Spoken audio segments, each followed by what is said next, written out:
April 8, 1943. 27,000 feet above Caen, France. The oxygen mask couldn't hide Oberleutnant Rolf Hermiken's smirk as he watched the ungainly silhouettes climbing laboriously toward his formation. Through the crystal-clear canopy of his Focke-Wulf 190A5, the veteran ace of Jagdgeschwader 26 studied the American fighters making their combat debut over occupied Europe. "Die armies have sent us flying milk bottles," he transmitted to his wingman, unable to suppress his laughter at the sight of the massive Republic P-47 Thunderbolts struggling for altitude. Below them, 16 P-47C, Thunderbolts of the 4th Fighter Group lumbered upward in tight formation, their 2,000 horsepower Pratt and Whitney R 2800 double Wasp engines straining against their 7-ton weight. To German pilots accustomed to the sleek Spitfires and nimble Soviet fighters, these corpulent American machines appeared almost comical. Barrel-shaped fuselages topped with greenhouse canopies, wings that seemed too small for their massive bodies, propellers that dwarfed anything in the Luftwaffe inventory. What Hermiken didn't know, what none of the German pilots circling like wolves above could have imagined, was that they were witnessing the arrival of the weapon that would systematically destroy the Luftwaffe's fighter arm. Within 18 months, these flying milk bottles would transform from objects of derision into instruments of terror, their 8 AN/M2 Browning machine guns becoming the most feared sound in German skies. The mathematics of destruction were already loaded in those broad wings. 3,400 rounds of ammunition, a combined rate of fire of 6,000 rounds per minute, enough concentrated firepower to saw a Messerschmitt in half in less than 2 seconds. The transformation began that April morning when Major Donald Blakesley, commanding the 335th Fighter Squadron, spotted the German formation positioning for attack. The former Eagle Squadron veteran, who had transferred from RAF Spitfires just weeks earlier, understood what his men didn't yet know, that survival in the P-47 required abandoning everything they thought they knew about air combat. The Thunderbolt represented a radical departure from conventional fighter design philosophy. While the Germans had pursued lightweight interceptors optimized for climb and turn performance, Republic aviation had created something unprecedented, a high-altitude juggernaut that used mass, power and firepower to redefine the rules of aerial warfare. Among the 56 American pilots spread across the French sky that morning were men who would become legends, future aces whose names would strike fear into Luftwaffe hearts. But on April 8, 1943, they were novices in an untested machine, facing the most experienced fighter force in the world. The Germans had been fighting continuously since 1939, with veterans of Poland, France, Britain and Russia. The Americans had been in combat for exactly 0 days. This story is about how industrial logic defeated tactical brilliance, how quantity and quality merged into overwhelming superiority, and how German pilots' laughter turned to terror as they discovered what synchronized Browning machine guns could do to an aircraft at 400 yards. The Republic P-47 Thunderbolt had emerged from a June 1940 panic. As German fighters swept across France, Alexander Kartveli, Republic Aviation's Georgian-born chief designer, received urgent specifications from the US Army Air Corps. They wanted a high-altitude interceptor capable of matching the Luftwaffe's best. What Kartveli designed instead was a monster that redefined the possible. "It will be a dinosaur," Kartveli admitted to his design team, "but it will be a dinosaur with good proportions." The XP-47B prototype that first flew on May 6, 1941, shocked everyone who saw it. At 9,900 pounds empty, it weighed 65% more than its predecessor, the P-43 Lancer. The massive turbo-supercharger system, with its complex ducting running through the rear fuselage, gave it an almost pregnant appearance. Test pilots approaching it for the first time invariably asked the same question. This thing actually flies. Not only did it fly, it flew like nothing else at altitude. The Pratt & Whitney R 2800 double Wasp engine, an 18-cylinder radial producing 2,000 horsepower, could maintain full power at 27,000 feet, where German fighters gasped for air. The turbo-supercharger, fed by exhaust gases, delivered sea-level performance in the stratosphere, where the air was too thin for conventional superchargers. Major Hubert "Hub" Zemke, commanding the 56th Fighter Group training at Bridgeport, Connecticut, initially despised the aircraft. His unit lost 18 pilots and 41 aircraft in training accidents between September 1942 and January 1943. The P-47 killed more Americans in training than Germans would in the first months of combat. It ground-looped on landing, torque-rolled on takeoff, and dove with such enthusiasm that pilots discovered compressibility, their controls freezing as shock waves formed on the wings. But those who mastered it discovered something extraordinary. Lieutenant Robert Johnson, a farm boy from Oklahoma who would become one of America's top aces with 27 victories, described his first flight. It was like strapping yourself to a locomotive. The power was unbelievable. You didn't fly it, you aimed it. The first combat encounters in April and May 1943 confirmed every German prejudice. The P-47s couldn't turn with the Focke-Wulf 190s, couldn't climb with the Messerschmitt 109s, couldn't match their nimble handling at medium altitudes. Luftwaffe pilots quickly developed tactics to exploit these weaknesses, attacking from below where the heavy Thunderbolts struggled, forcing turning fights where agility mattered more than firepower. Hauptmann Josef Pips Priller, commanding officer of Jagdgeschwader 26, reported to headquarters after his first encounter. The new American fighter is meat for the slaughter. It flies like a truck, turns like a freight train, and climbs like a pregnant cow. Our boys are calling them Indianer, fat targets pretending to be warriors. The statistics seem to confirm German confidence. In their first month of operations, the American fighter groups lost 14 Thunderbolts for only 3 confirmed German kills. The RAF, observing from their Spitfire squadrons, quietly suggested the Americans might reconsider their choice of mount. British pilots joked that the best evasive manoeuvre in a P-47 was to unstrap and run around the roomy cockpit. But something strange was happening in those early encounters that German intelligence failed to notice. The P-47s that were shot down had absorbed incredible punishment before falling. One aircraft returned from a May 4th mission with 21 cannon holes and over 100 machine gun strikes, damage that would have disintegrated a Messerschmitt or Spitfire. The massive radial engine, lacking vulnerable coolant systems, shrugged off hits that would have stopped a liquid-cooled fighter cold. More significantly, when P-47s did get their guns on target, the results were catastrophic. The Thunderbolt's weapons battery created a convergence zone of destruction that German pilots had never experienced. Unlike the rifle-caliber weapons of early warfighters or the cannon with limited ammunition, the American fighter could maintain sustained fire for over 30 seconds, an eternity in aerial combat. The event that would begin changing German perceptions occurred on June 26, 1943, over Forges-les-Eaux, France. It involved Second Lieutenant Robert S. Johnson of the 61st Fighter Squadron and an encounter that would become legendary on both sides of the conflict. Johnson's formation of 48 P-47s was returning from escort duty when they were bounced by 16 Focke-Wulf 190s from 2/Jagdgeschwader 26, led by Hauptmann Wilhelm Ferdinand Galland, younger brother of the famous Adolf Galland. The Germans executed a perfect attack, diving from the sun with overwhelming speed advantage. Johnson's Thunderbolt, flying at the rear of the formation, was caught in the crossfire of multiple attackers, taking catastrophic damage in the first seconds of combat. 21 20mm cannon shells exploded across his aircraft. The canopy shattered, hydraulic fluid sprayed into the cockpit, the engine cowling was torn away, and fire erupted behind the instrument panel.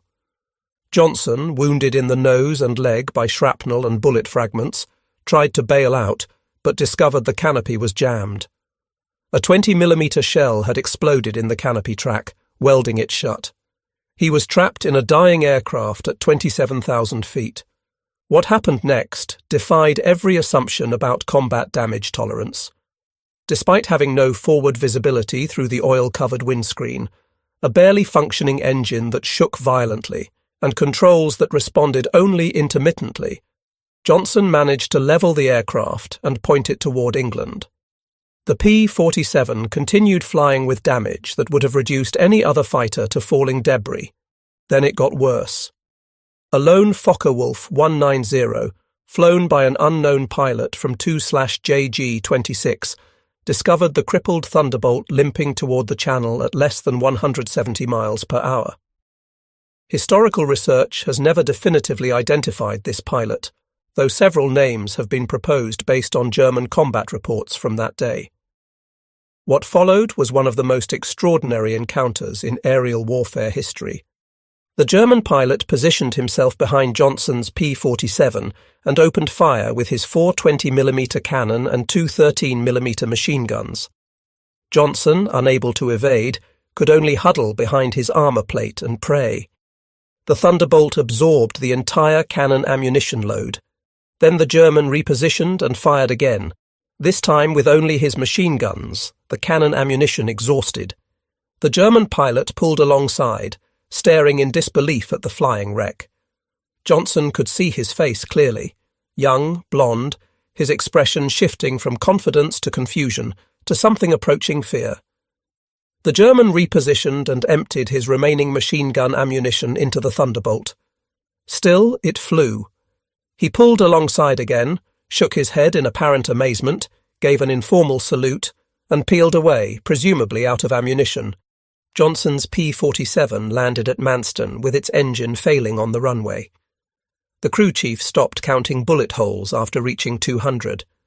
One cannon shell had exploded inches from Johnson's head.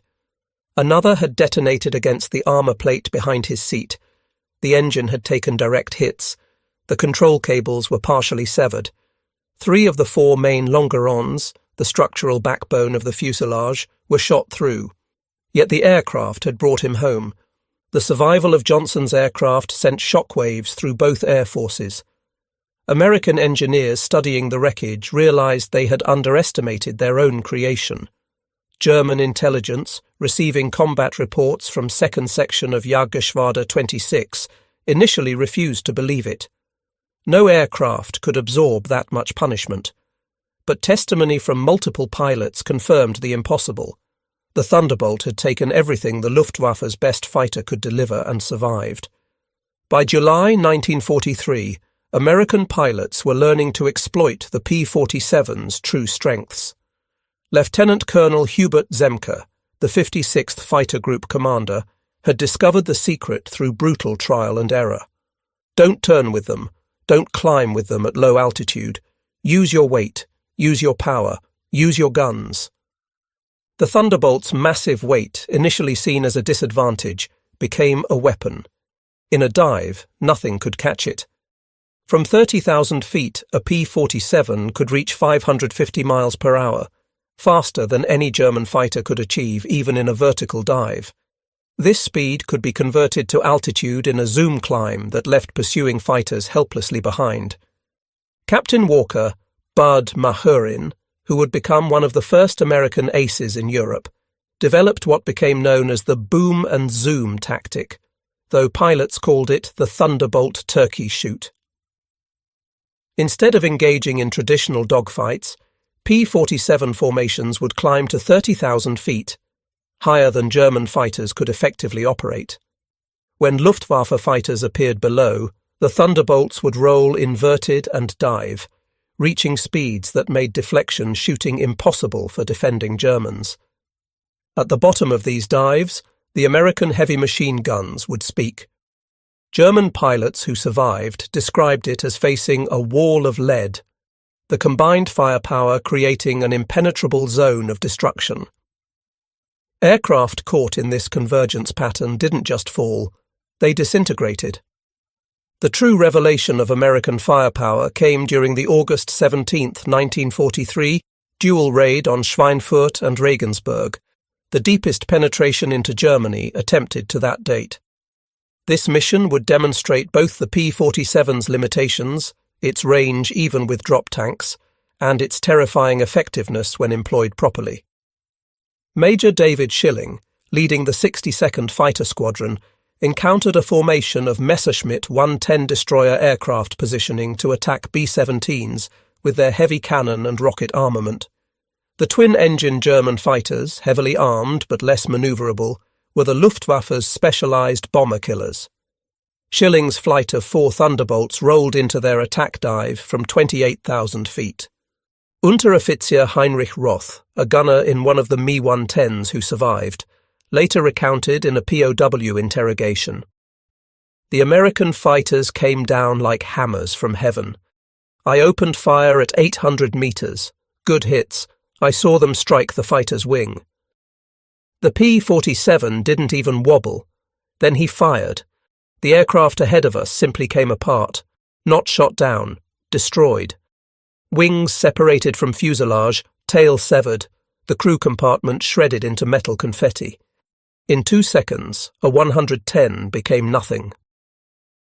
8. Messerschmitt 100s and 10s were destroyed in less than a minute. The German pilots had never experienced such concentrated firepower. Each P-47 carried 425 rounds per gun, 3,400 rounds total, weighing nearly 900 pounds. At convergence distance, typically set at 300 yards, all 8 guns' ballistic paths intersected in a zone roughly 6 feet in diameter. Anything in that zone faced 100 half-inch projectiles per second, each travelling at 2,900 feet per second. The ammunition itself was a revelation of American industrial capacity. While German fighters struggled with limited cannon ammunition, typically 120 to 200 rounds for a 20mm weapon, American pilots could maintain fire for over half a minute. The standard combat load mixed armor-piercing incendiary tracer, and standard ball ammunition in patterns designed to both destroy and ignite.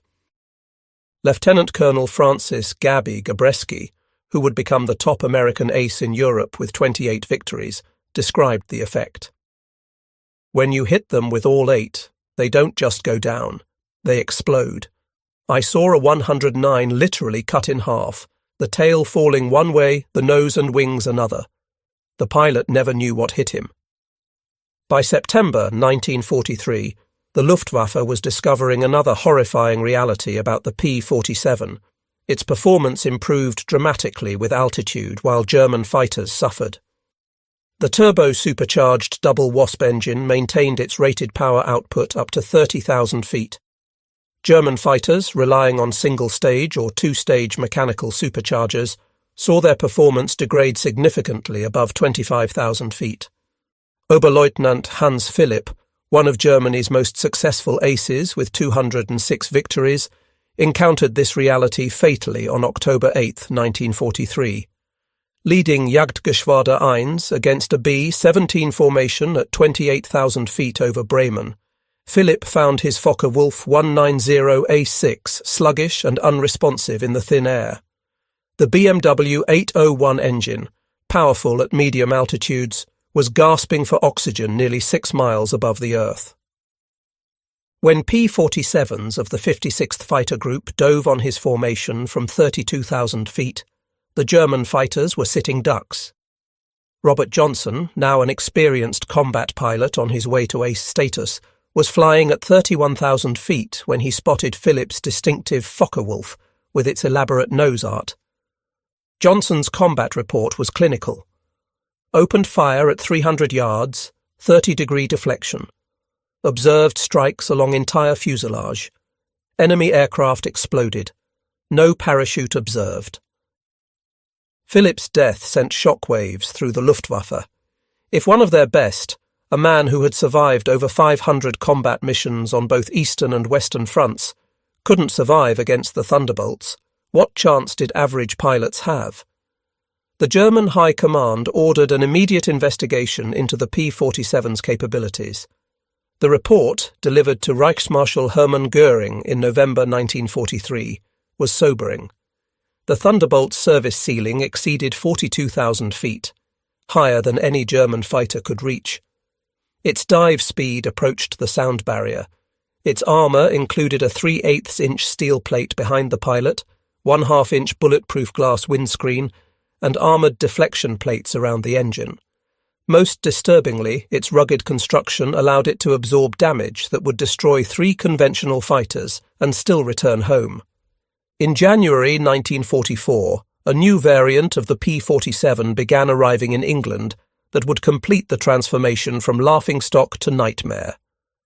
The P-47 D-22 featured a Hamilton standard hydromatic propeller with paddle blades, 13 feet in diameter with broad chord blades that bit into the air like massive oars.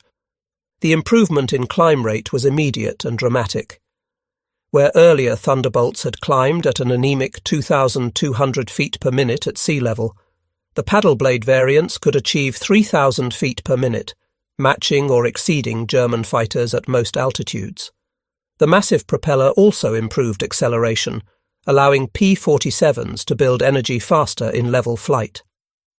Hauptmann Heinz Knoke of Jagdgeschwader 11, a veteran with over 200 combat missions, encountered the new variants in February 1944 during a bomber interception near Hanover. He wrote in his combat diary, "The fat American fighters have learned to climb." We bounced a formation near Hanover, expecting our usual advantage. They turned into us and climbed with us. When we tried to disengage, they followed us up to 30,000 feet. Schmitt was caught and blown apart. Nothing left but smoke and fragments. These are not the same machines we laughed at last year. The paddle blade propeller did more than improve performance. It changed the sound of the Thunderbolt. The distinctive thundering roar created by the blade tips reaching supersonic speeds could be heard from miles away.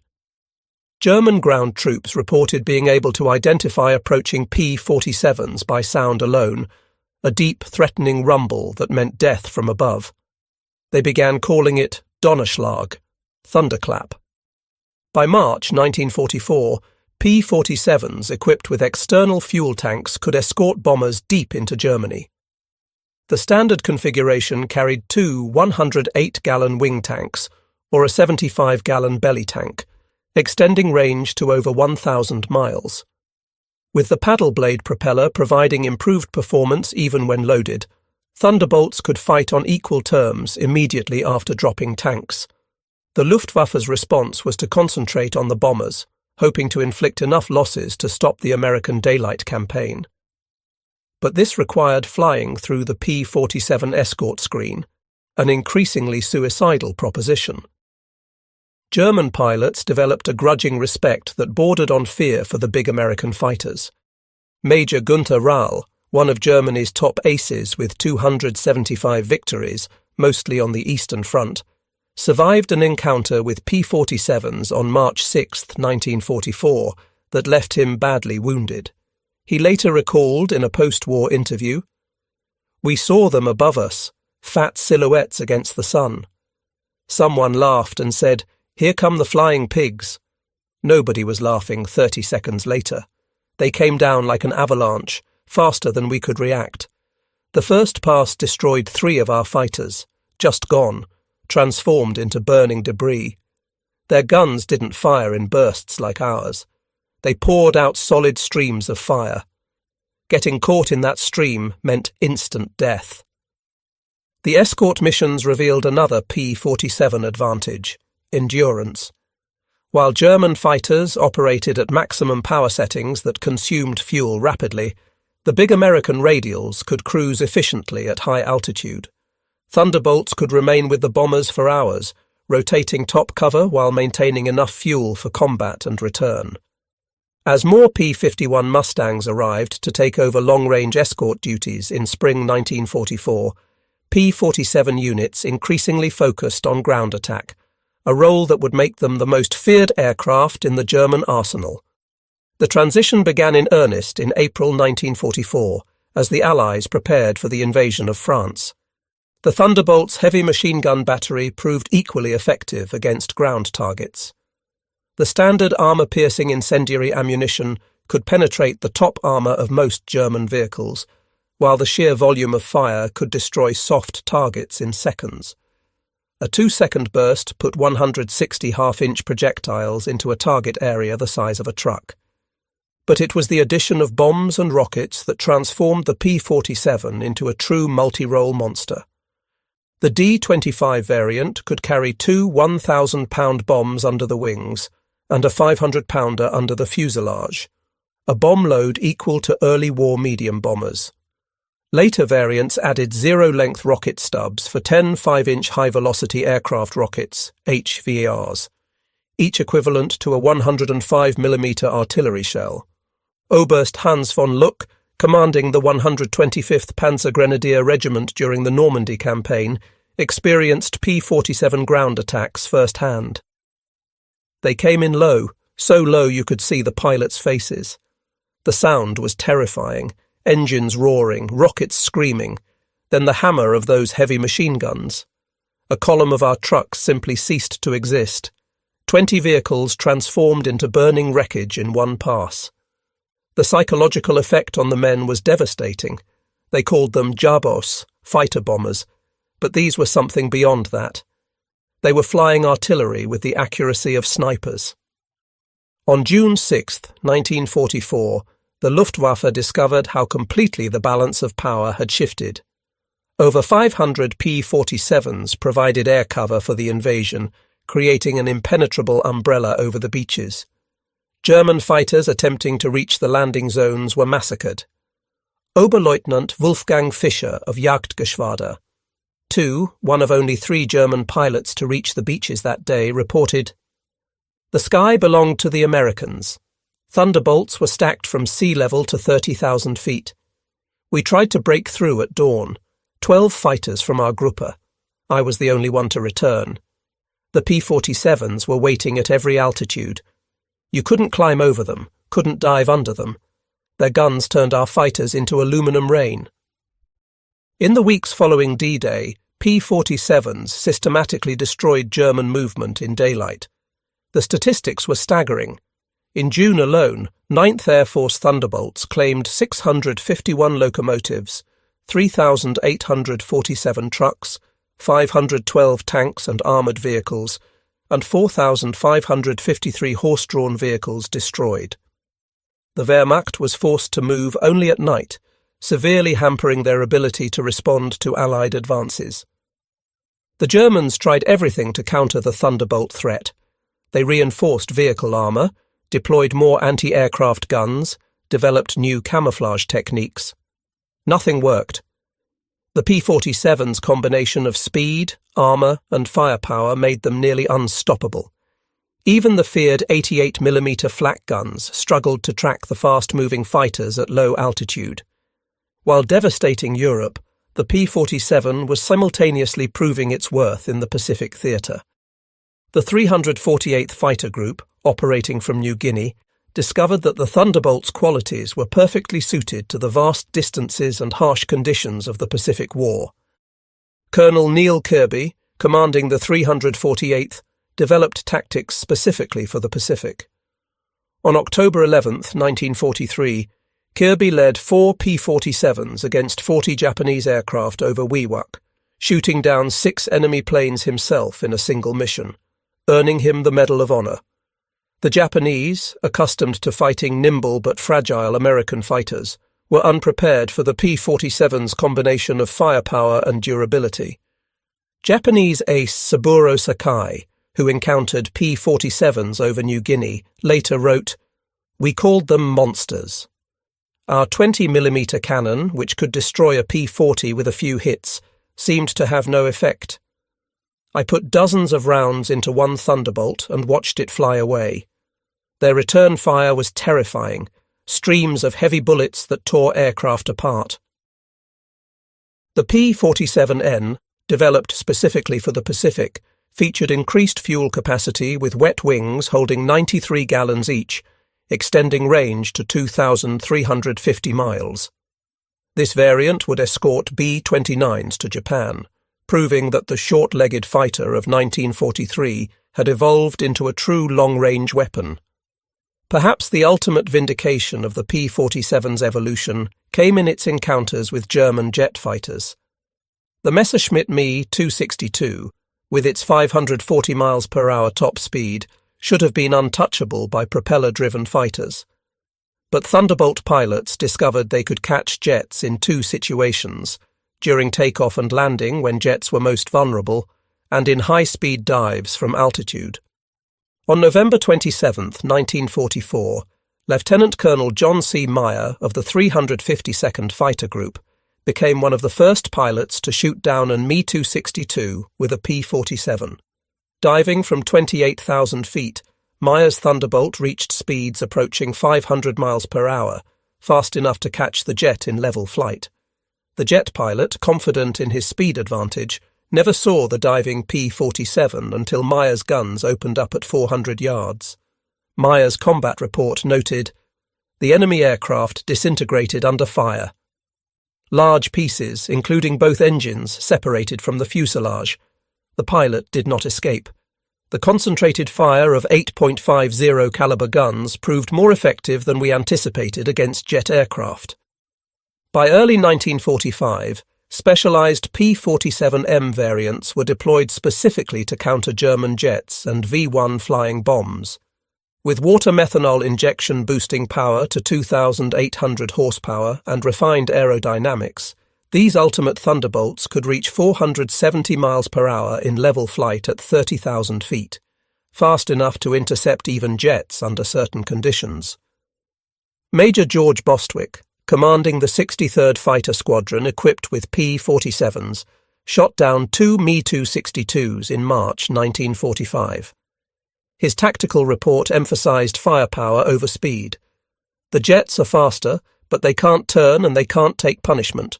One good burst from our battery, and they come apart like they're made of paper. They have to slow down to attack bombers. That's when we get them."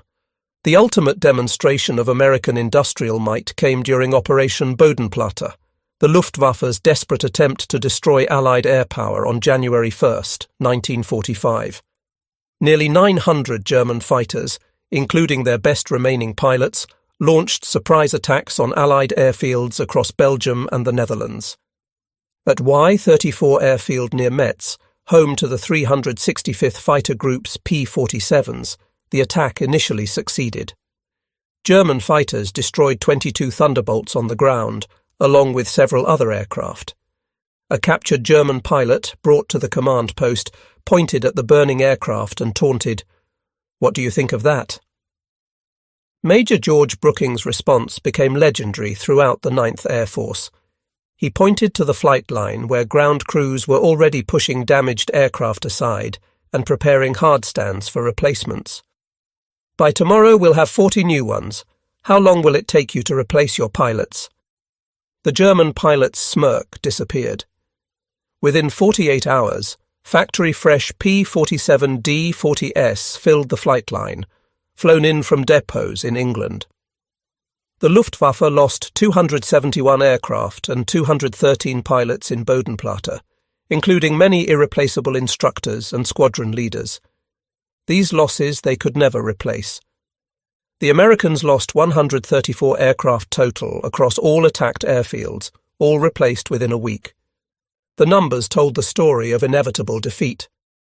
Republic Aviation produced 15,683 P-47s during the war, more than any other American fighter. At peak production, the Farmingdale factory on Long Island completed one Thunderbolt every hour around the clock.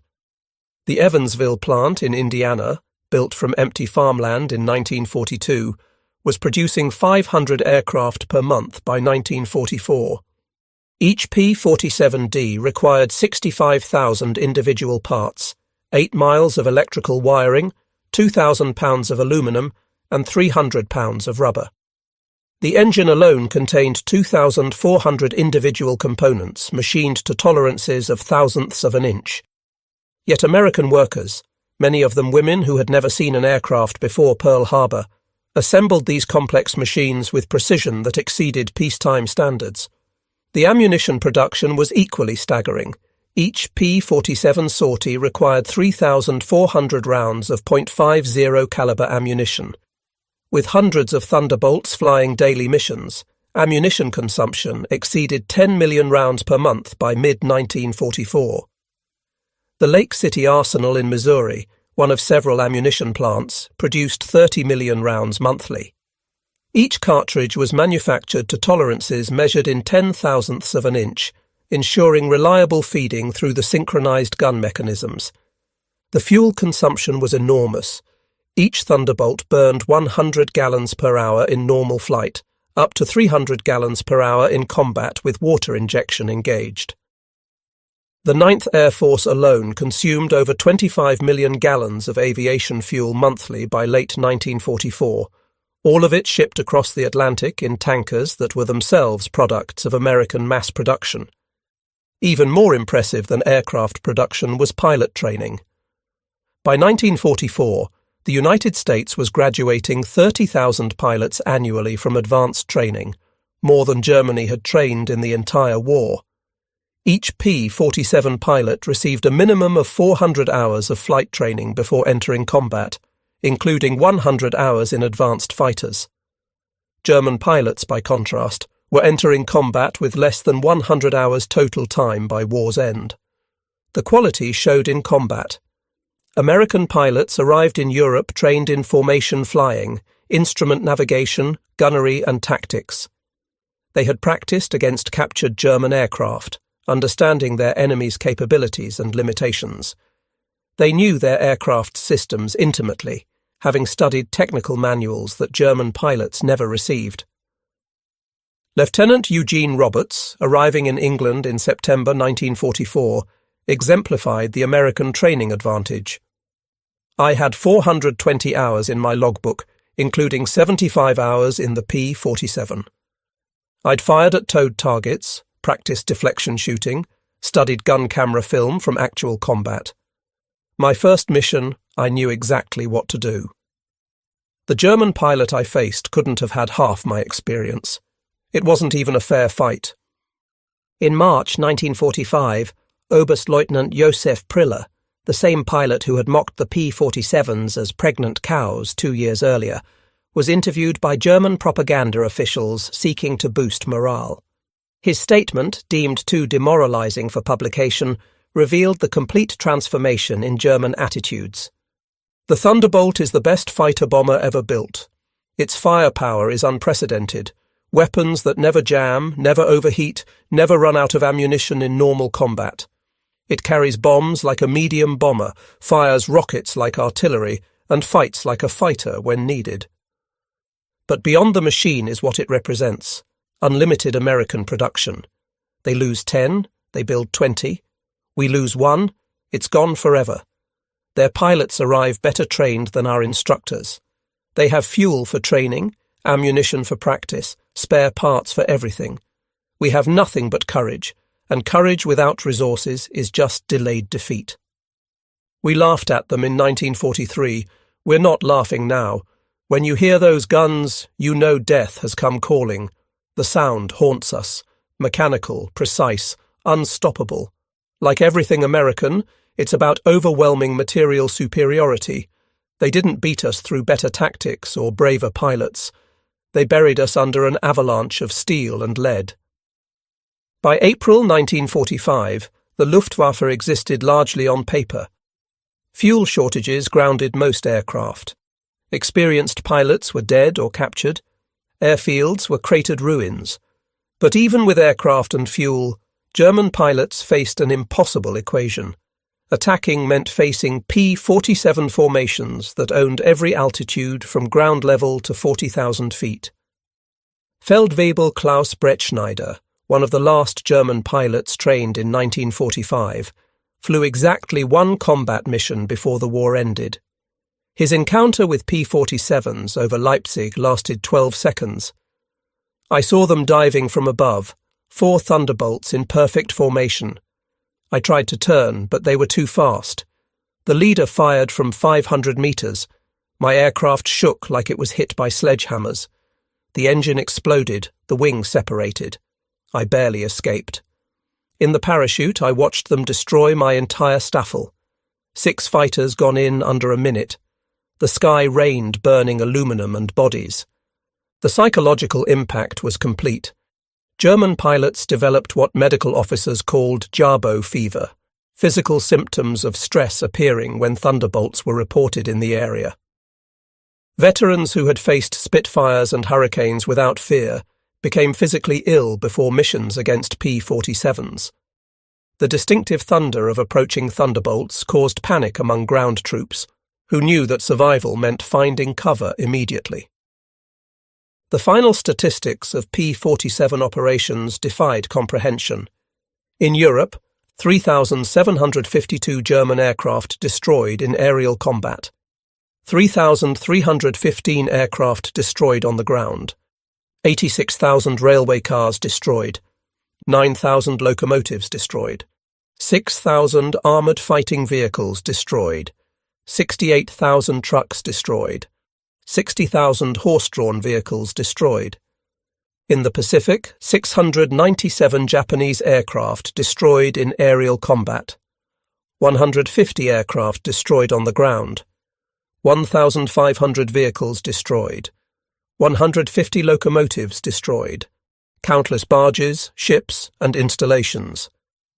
The 9th Air Force alone, primarily equipped with P-47s, flew 213,873 combat sorties, dropped 120,000 tons of bombs, fired 135 million rounds of ammunition, and launched 60,000 rockets.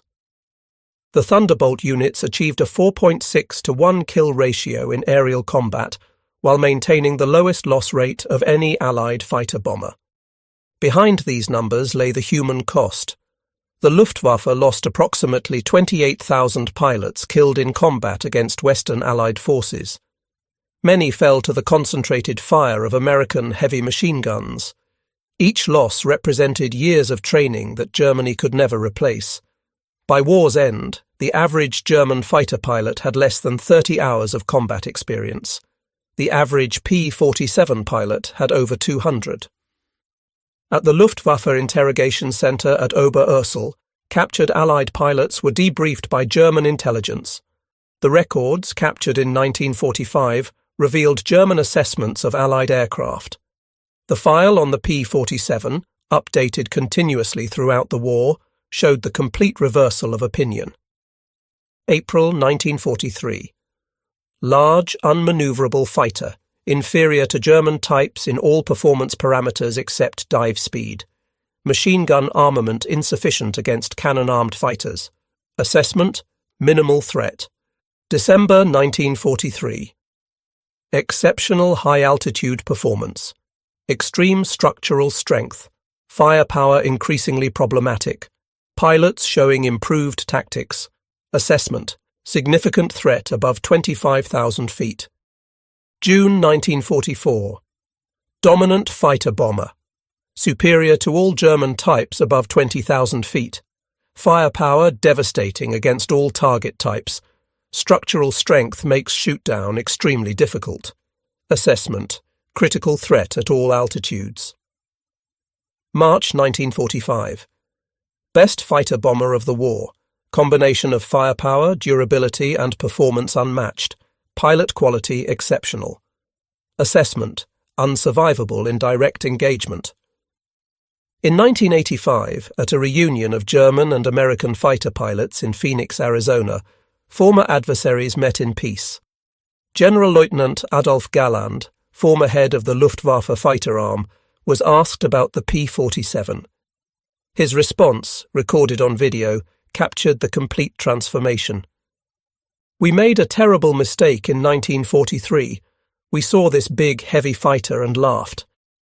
The Americans don't understand air combat, we said. They built a bomber and called it a fighter. We were the ones who didn't understand. The Americans didn't try to build a European fighter. They built an American one, designed around production, firepower, and survivability. They understood that in a war of attrition, the plane that could take punishment and deliver devastating firepower would win. They were right. The first time I flew a captured P-47 after the war, I understood everything. The power was incredible.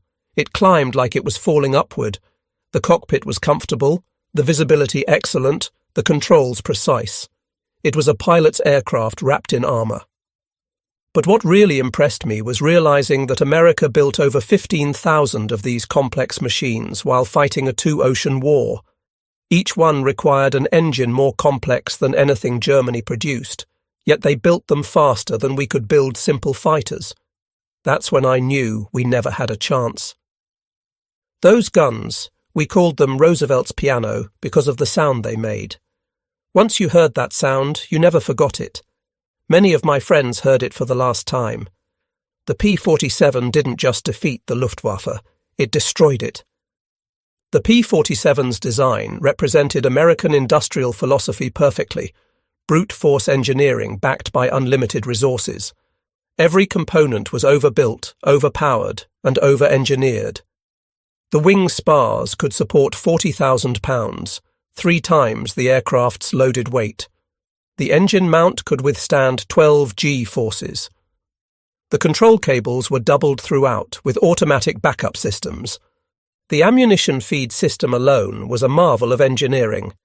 8 separate ammunition boxes, each holding 425 rounds, fed through electric boost motors to prevent jamming during high G maneuvers. The guns were electrically heated to prevent freezing at altitude.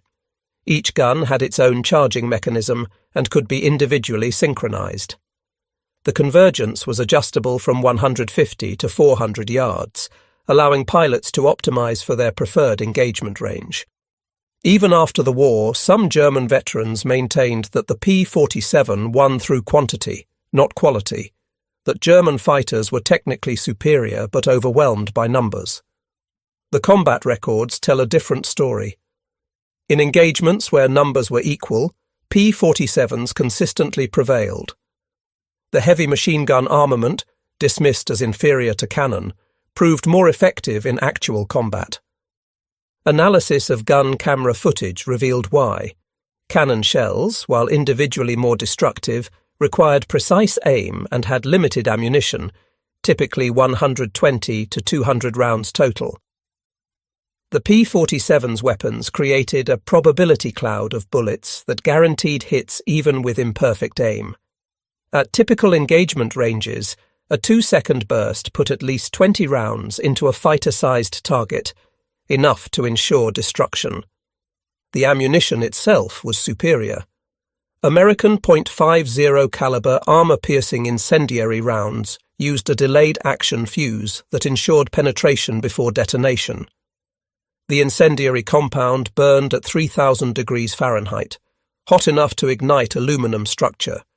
German 20mm shells, while heavier, often exploded on surface contact, causing spectacular but sometimes superficial damage. The P-47 Thunderbolt remains the heaviest single-engine piston fighter ever mass-produced. Its empty weight of 10,000 pounds exceeded the gross weight of some twin-engine fighters. Its engine produced more power than entire bomber formations from the previous war. Its weapons delivered more firepower than a squad of infantry. Yet it was built by the thousands, flown by kids barely out of high school, and maintained under combat conditions by mechanics who learned their trade in weeks. The transformation of German opinion from mockery to terror took less than 2 years. In that time, the flying milk bottle became the most feared aircraft in the Luftwaffe's experience. Veterans who had faced Spitfires, Hurricanes and Soviet Yaks without flinching spoke of P-47s in hushed tones decades after the war. At the United States Air Force Museum in Dayton, Ohio, a restored P-47D